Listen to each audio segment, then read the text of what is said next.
Jadi pada video kali ini saya akan membahas salah satu pembelajaran dari pelajaran matematika, yaitu khususnya pada bab trigonometri. Nah, jadi sebelumnya di video ini saya tidak akan menjelaskan tentang trigonometri secara gamblang, namun mungkin saya akan menjelaskan beberapa poin saja. Dan poin yang akan saya sampaikan pada video kali ini yaitu mengenai limit trigonometri Tahingga. Oke, langsung aja kita masuk. Oke. Jadi sekarang kita akan membahas trigonometri Tahingga. Jadi sebelumnya trigonometri Tahingga pun memiliki dua bentuk. Nah, sekarang kita akan membahas bentuk pertama terlebih dahulu. Kita lihat di sini, kita analogikan atau kita simpulkan bahwasanya ini itu bentuk umum dari bentuk pertama, yaitu AX pangkat N tambah BX N kurangi 1 per PX pangkat M tambah QX M kurangi 1.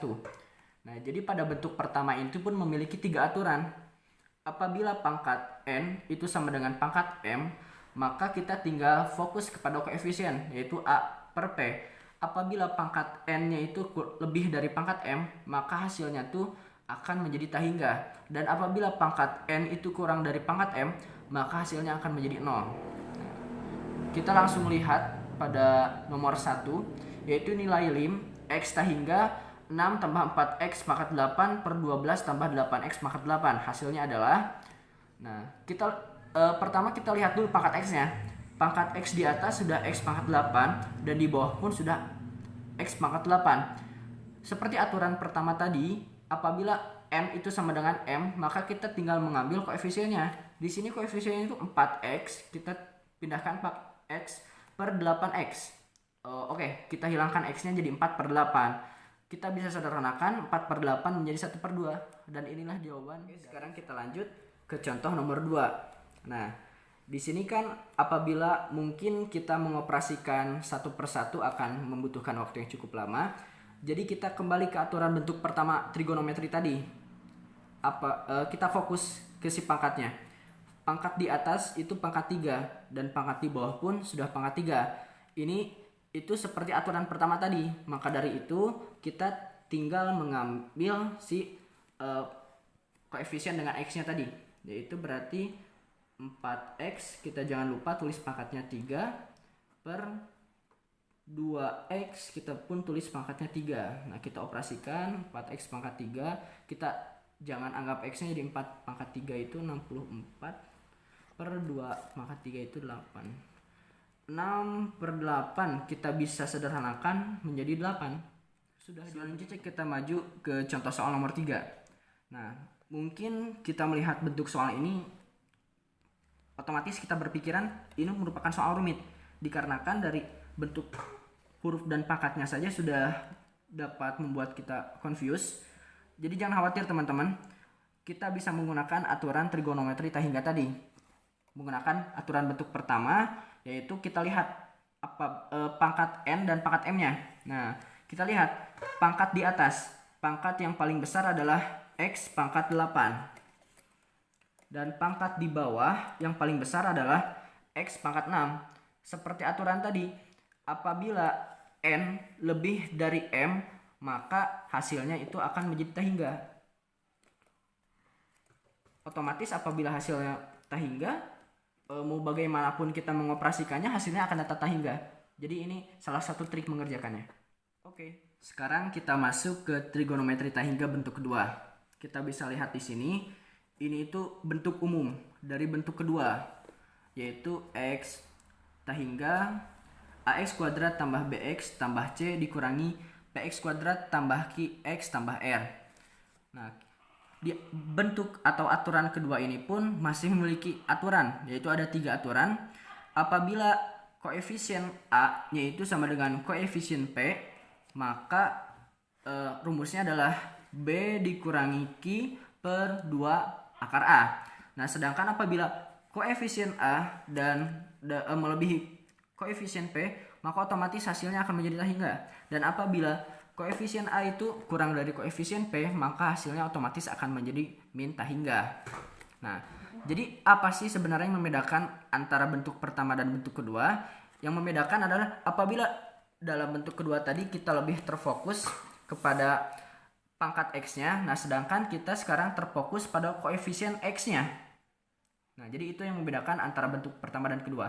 Langsung saja kita menuju contoh soal. Bisa kita lihat nilai lim X hingga akar X dalam kurung 4X tambah 8 dikurangi akar 4X kuadrat tambah 4X kurangi 16. Nah, di sini kita operasikan dulu dikarenakan kita harus mengubah ini semua ke dalam bentuk umum. Sedangkan pada di sini kita lihat ini belum pada bentuk umumnya. Jadi kita operasikan X kali 4X berarti 4X kuadrat, sedangkan X kali 8 itu 8X.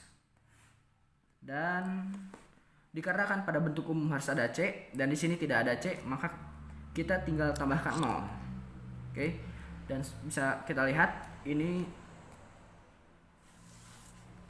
itu sudah sesuai dengan bentuk umum. Kita tinggal tulis kembali 4X kuadrat ditambah 4X dikurangi 16. Oke. Sekarang kita lihat di sini koefisien A dan koefisien P-nya itu sudah sama, yaitu 4X kuadrat. Oleh karena itu, kita mudah tinggal mengambil aturan pertama. Apabila koefisien A sama dengan koefisien P, maka rumusnya adalah B kurangi Q per 2A. Kita anggap ini itu sebagai A, kita anggap ini sebagai B, kita anggap ini sebagai C, kita anggap ini sebagai P, kita anggap ini sebagai Q, dan kita anggap ini sebagai R. Sekarang kita tinggal masukkan rumusnya, yaitu B kurangi Q per 2 akar A.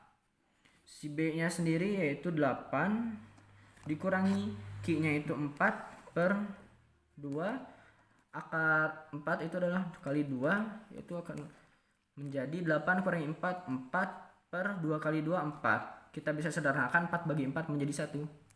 Oke. Nah, kita lanjut ke contoh soal berikutnya sekaligus yang terakhir. Di sini X lim hingga 3X tambah 2 kurangi akar 9X kuadrat tambah 6X tambah 12. Nah, dikarenakan si 3X-nya itu belum memenuhi syarat bentuk kedua tadi ataupun belum sesuai dengan bentuk kedua tadi. Oleh karena itu kita akan merubahnya menjadi seperti ini. Kita akarkan, kemudian kita kasih kurung X 2 dan kita kasih kuadrat dikurangi 9X kuadrat ditambah 6X tambah 12. Oke, sekarang kita kalikan 3X kali 2 yaitu menjadi 9X yaitu 3X kali 2 yaitu 6X tambah 12X dan 2 kali 2 yaitu 4 dikurangi akar 9X kuadrat ditambah 6X ditambah 12. Oke. Jangan lupa kita kasih akar juga di sini. Dan kuadrat. Nah, oke. Dikarenakan si koefisien A dan P-nya sudah sama, yaitu 9X kuadrat dan 9X kuadrat, kita kembali ke aturan tadi. Apabila koefisien A sama dengan koefisien P, otomatis kita memakai rumus B kurangi Q per 2 akar A tadi. Oke, kita ibaratkan ini tuh sama dengan A, ini itu B, ini itu C, ini itu P, ini itu Q, dan ini R.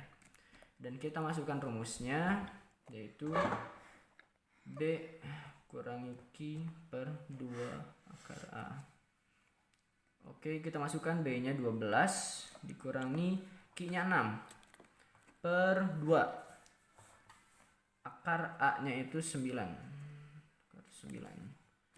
Kita masukkan 12 kurangi 6 yaitu 6 per 2. Akar 9 itu 3.